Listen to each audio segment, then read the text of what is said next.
Hello, you've caught me just after the rain has caught me. Out of nowhere, I am absolutely soaked. And of course, as soon as I'm inside, the sun comes out. Sod's law that, isn't it? Or Murphy's law if you're being polite and have seen Interstellar recently. Basically, anything that can go wrong will go wrong, especially if you happen to be one of these 7 super unlucky video game characters who just cannot seem to catch a break. A seagull pooed on my bag as well. I mean, stop it now. Entry 1, Ethan Mars from Heavy Rain. One of, if not the most tragically unlucky character in video game history. He seemingly has everything at the start of the game. A good job, spacious house, loving family, and then in the space of 30 gameplay minutes, it's as though someone's pulled the plug and Ethan's happiness is drained away.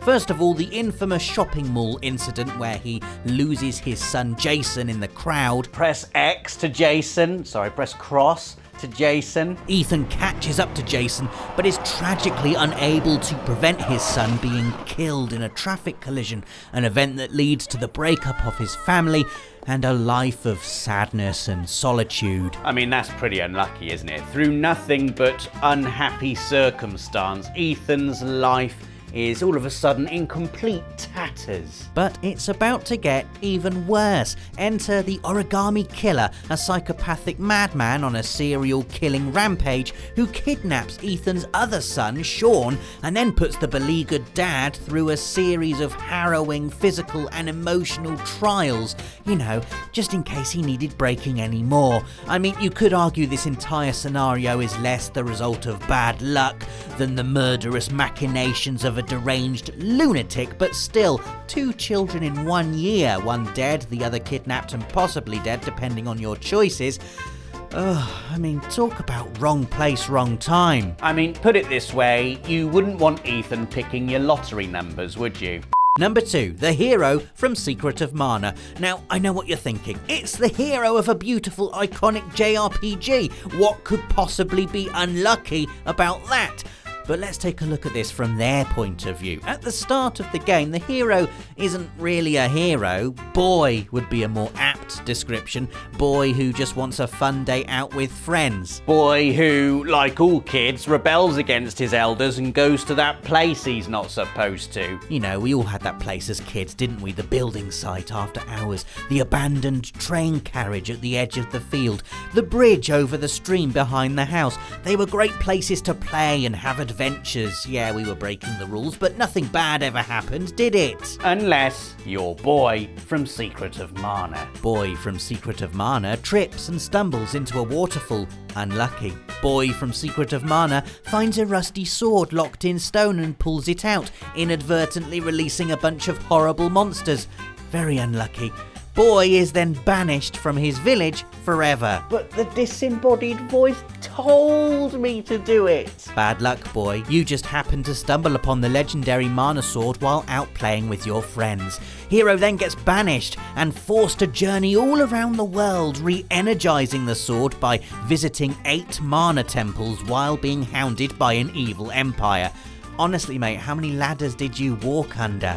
Number 3, Skjarl from The Witcher 3 Wild Hunt. You've probably forgotten all about poor Skjarl, haven't you, viewer who finished The Witcher 3 years ago and who sliced through the story without a second thought for all the innocent NPCs doomed to a life of misery and in some cases death by Geralt and Ciri's heroic exploits. Skjarl is one such NPC caught up in The Witcher 3's merciless narrative spiderweb by awful unhappy chance. Ciri and Avalok literally just fall out of the sky while he's out collecting food. Then, because Skjarl is a nice person, he goes out of his way to nurse Ciri back to health.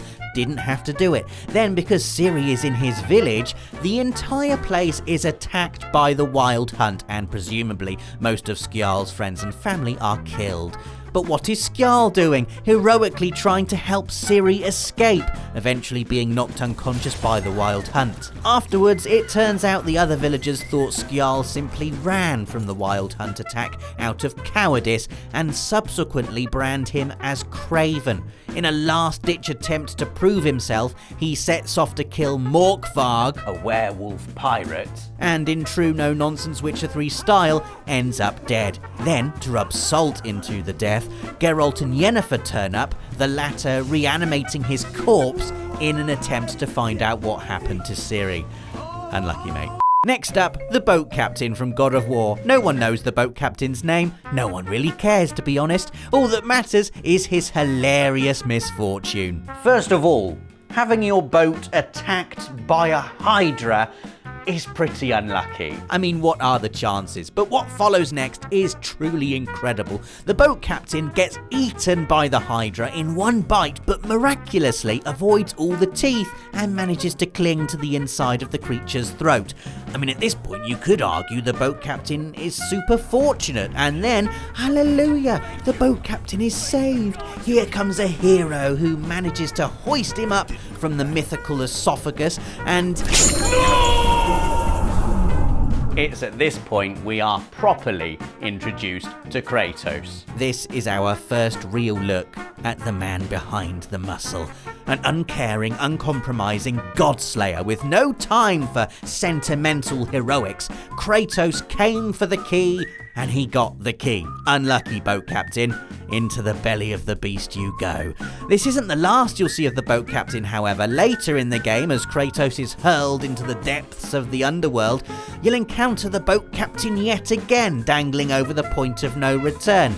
Unfortunately for the boat captain, it's either him or Kratos. I wouldn't like to think about the odds you'd get for the boat captain in that fight. You again?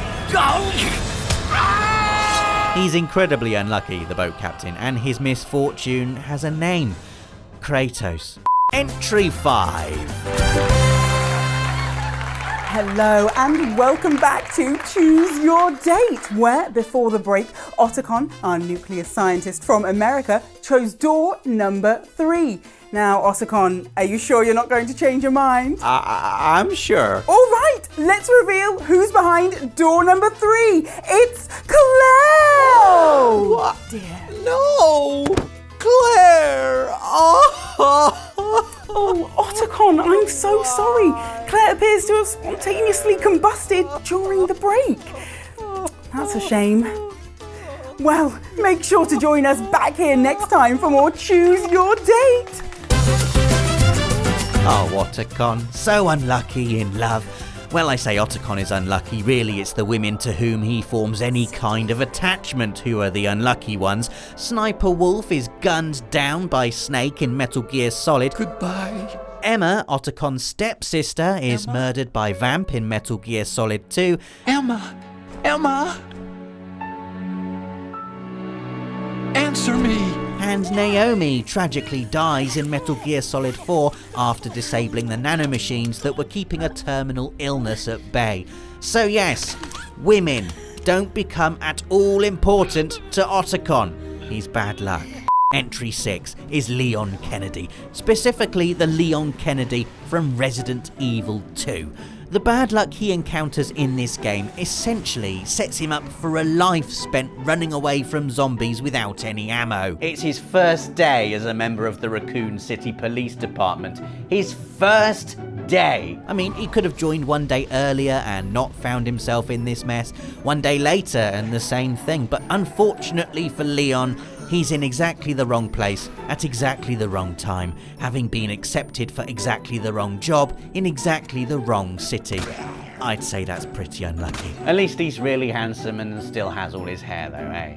Our final entry is arguably the unluckiest of the lot. Yes, it's Maggie Bird from the Phoenix Wright series, first of her name, the unlucky breaker of mirrors and mother, presumably, of 13 black cats who constantly cross her path. It was Rosie who told me all about Maggie Bird, being the massive Ace Attorney fan that she is, and researching Maggie's backstory for this entry was pretty depressing, if I'm honest. When she was 6, she fell off the 9th floor of an apartment building. She's been hit by various vehicles, poisoned by loads of foods.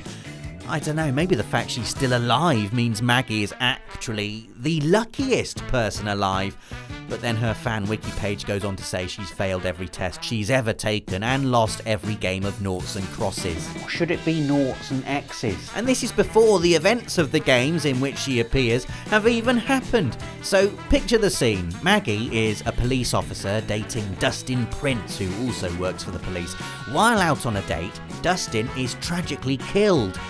Unlucky. Maggie is then accused of the crime. Even more unlucky, but you know, at least Phoenix Wright is representing her in court. Maybe Maggie's luck is about to... No, Phoenix is knocked out and loses his memory. Bad luck, Maggie. I mean, it's just one thing after another. After she's finally acquitted, Maggie runs into more bad luck working at Très Bien, a restaurant where another murder happens. I mean, talk about lightning striking twice. And once again, Maggie is a suspect. Imagine lightning not only striking twice, but then someone saying the lightning was your fault both times. Unbelievable. Poor Maggie.